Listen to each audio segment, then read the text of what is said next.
Welcome to Tech in Translation, the podcast where we break down the complexities of today's most innovative technologies into something we can all understand. Brought to you by Ironbow Technologies, a next-generation solutions provider. We're committed to helping our customers across the government, education, commercial, and healthcare sectors turn their tech challenges into real, actionable outcomes. At Ironbow, we believe that technology should be a tool for empowerment, not a source of confusion. That's why each episode of Tech in Translation is designed to demystify the latest trends, tools, and technologies, making them accessible for everyone, whether you're a seasoned professional or just tech curious. Join us as we translate complex tech into everyday language, one episode at a time.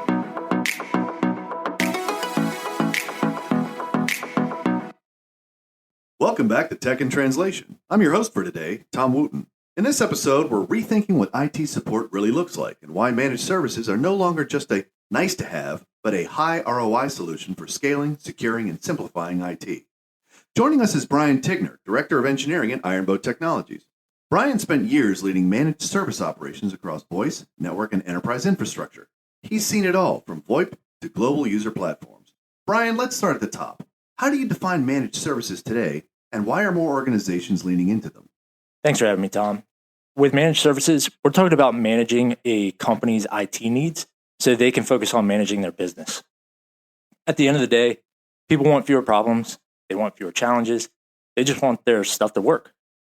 I like to use the analogy of your car.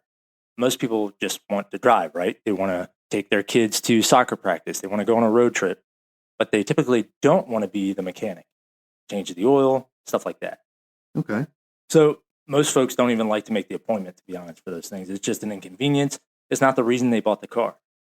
So to take the analogy further, what if the mechanic came at night? Ninja mechanic, okay? Changed your oil, did all the things, and then gives you a report of how everything worked. Now imagine if that could somehow save you money. And so that's what a good managed service provider does. So, a managed service can give you three main things: specialized expertise that's scalable, 24/7 monitoring and support, and predictable cost. I think those are some of the main drivers for companies to consider. Everybody wants reliable support and ideally proactive and cost-effective. The end goal is to reduce risk to operational continuity. And that's true for every company, which I think is why managed services are so attractive. Okay, so what's the core value of managed services for organizations that don't have internal scale? Every leader wants big league level specialists, but that's often not realistic financially speaking, particularly when you only need them some of the time. And this is what I call economies of skill. When you bring on a partner like Ironbow, we design, implement, and support a vast array of technologies. You get access to a deep bench of experts when you need them, and at a price that you just couldn't get otherwise. Well, how does it shift the focus from like firefighting to long-term planning? I like the way you put that. Some of the IT challenges that companies face today can be pretty overwhelming. It's like Murphy's Law, and IT never stops. So that thing that's waiting to break at 2 a.m., it doesn't care that your team's exhausted from working on a big project all day. And when something breaks overnight and no one reacts until morning, that can be a really bad day. It's really easy for teams with limited resources to fall behind. If you can't keep your head above water, it can feel like you're just drowning and perpetually in this reactive state of mind. So that's where outsourcing can be a tremendous relief. Just the regular monitoring and maintenance, or add in other services, assessments, vendor management, security, and then things become more strategic and forward-thinking. So Ironbow is bringing collaboration, cybersecurity, and network services under one offering. What's the benefit of bundling? Well, I could use the one throat to choke saying, which I think everybody gets. But I think what people obviously want is to trust the folks that they work with. And more accountability is almost always a good thing. So we've seen major clients continuously expand the scope of their services with us. And I think it's because they genuinely like the team that they work with.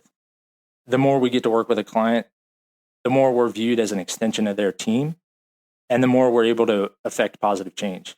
When you have more visibility and more oversight, you get those challenges and opportunities that relate across multiple services, and that just makes everything more efficient. But an important thing to note is that this is not always true. in the industry.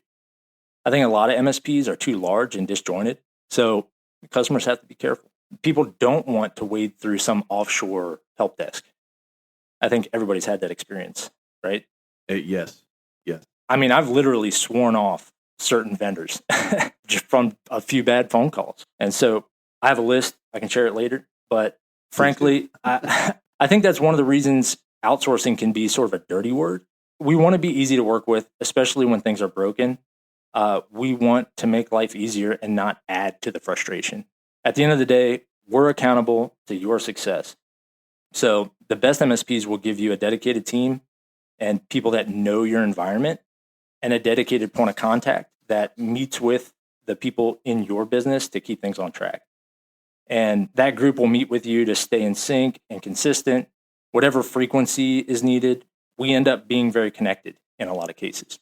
So you've worked across support, engineering, and global infrastructure. How has that shaped your ability to see customer pain points clearly? In certain ways, I think everyone is different. One client success criteria might be a little more heavily focused on one thing versus another. And it's really important that we understand what those things are. But then you take 10 steps back and there's just these standard things across the board. Uptime, communication, valuable reporting. We're all professionals. And at some point, we've all had frustrating experiences. So we're here as conscientious people, just showing empathy and helping avoid those. From the King of Morocco to removing ISIS from a platform, you've had some high-pressure experiences. What have they taught you about trust, service, and scaling support? I think everything's about trust and confidence. The world revolves around relationships, right? Amen. So you need trust and confidence. And obviously, we have to be efficient, that well-oiled machine. When you have a great team like we do, who's been together a long time, you get to know the machine really well. You hear a squeak, you know where it's coming from. You can tweak it and just get back to business. But we also have to prioritize. And in service management, you get very scientific on triage and prioritization. What makes it a P1? What makes it a P2? And so on. And that's the life. So it really comes down to prioritizing the customer and the service. I tell my team, we're like ER doctors. When you handle critical problems, we have to be professional and efficient. And bedside manner is key. Explain what's happening and what to expect. That's how you develop a trusting relationship. So why are managed services often a better choice than trying to scale everything internally? Well, it's more efficient, cost effective, less headache. Something to keep in mind too, though, don't just think of it as outsourcing to cut costs. It's about partnering to scale smarter. Even if you have an amazing internal IT group, there's usually something they're not experts on, or at least something they don't want to do. I don't think anyone told their guidance counselor as a kid, when I grow up, I want to reset passwords and configure VLANs. Yeah, no, I don't think. Yeah, it's just not something most people want to do. So a lot of times I think companies view those as distractions from their real mission, whatever that is. So if an MSP can do it faster, cheaper, with less headache, it's a no-brainer. So what kind of businesses benefit the most from this shift? I think it depends a lot on the managed service provider. A lot of MSPs will focus on smaller mid-market size customers, and no doubt those businesses have certain challenges with scalability. But managed services can be great for enterprise clients too. I mean, we have customers across some very high-stakes industries: sports and entertainment, healthcare, law, government. People might be surprised at the types of clients that look for support externally. So what are the biggest challenges or fears organizations have when adopting managed services? I think it's probably poor performance. When you're trusting another group to handle something as critical as your communications, for example, which is totally crucial to your success, that can feel really risky. And if it's a help desk, you want to avoid those frustrating user experiences we talked about. So I get it. How do you help them see the long-term payoff? Well, we talk. We do things like this to get the word out. There's data out there that I think we try to share. For example, fun fact, okay, companies that outsource IT reduce costs, like 25 to 45% on average. And a key thing is that these now become predictable and fixed costs. You avoid hidden costs like training, licensing, and stuff like that. It's so easy to underestimate. And flexibility and scalability is a big one too. Ironbow allows organizations to fully outsource or just extend their internal team. How do you help clients find that right balance? In a lot of cases, Ironbow comes in to fill a very specific need, like managed detection and response or network management and monitoring. But regardless of whether it's a narrow scope or a really, really large scope, we're typically operating as part of some larger team, even if it's just with the customer and their internal stakeholders.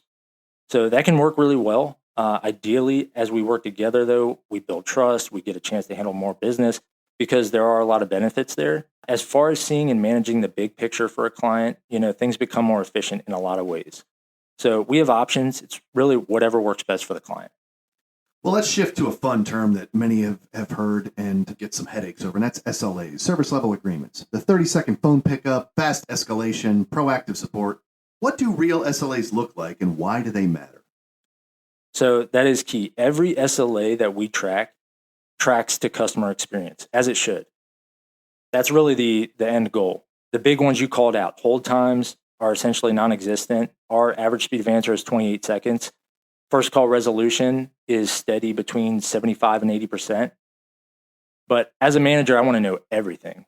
So we track a lot of metrics that track to customer experience, even if very indirectly. And not all of them are contractual SLAs. So for example, how many tickets does an engineer have? Not just how many do they close. Okay, you've said repeatable service is key. So what is meant by stop making snowflakes? And how does that connect to better outcomes? Success depends on consistency. Consistency requires repetition. So I'll give you an example. I like to build things. I love a good project, okay? Furniture, fun things for the kids, whatever. I'll spend a ton of time designing it, whatever it is. And then maybe I need to make some template or a jig. By the time I'm done with the project, I always look back and I think, if I had to build this again, I could do it in literally half the time. And I think everything's like that. I think you want to get your templates and your process set so that every piece is consistent. If there's one message you want leaders to hear about managed services, what is it? Managed services aren't just about cost savings. It's really a strategic partnership that helps with scalability, reduces risk, and allows your internal team to focus on your core business. You want an MSP that brings the expertise, consistency, and proactive management to elevate your business in terms of operational maturity, security posture, long-term business agility, all of those things. Okay, so what's next in managed services? How are things evolving with automation, hybrid work, and security needs? Okay, so here's a few things that we're seeing. Okay, automation can make things smarter and more efficient, and focus starts to shift to information and reporting, not just on availability, but also usage and performance. And then with hybrid work, okay, 24/7 support has never been more necessary. The flexible remote workers, it makes uptime critical around the clock. Tools then also have to be optimized to be used anywhere, and endpoint security is more important than ever. And that takes me to security, which is a major area of concern for a lot of organizations. Yes. As security threats become more sophisticated, AI, supply chain attacks, for example, companies are looking for an easy button, and that's where we can come in. And this also ties in a bit to the hybrid work piece too. Companies are wanting to move toward zero trust architecture. That's something we can help with. We also see clients interested in help with various compliance frameworks. So all of these things they can come to us for. But overall, as the IT landscape and available solutions get more complex, small MSPs are even finding it difficult to remain competitive. The investment and partnerships like we have at Ironbow, often that's what helps MSPs offer a compelling service. That'll continue to push customers, I think, in the direction of Ironbow. Brian, thank you again for joining us. If you enjoyed this episode, subscribe to Ironbow's Tech and Translation podcast on your favorite platform. For more insights into managed services and enterprise support, visit ironbow.com. Until next time.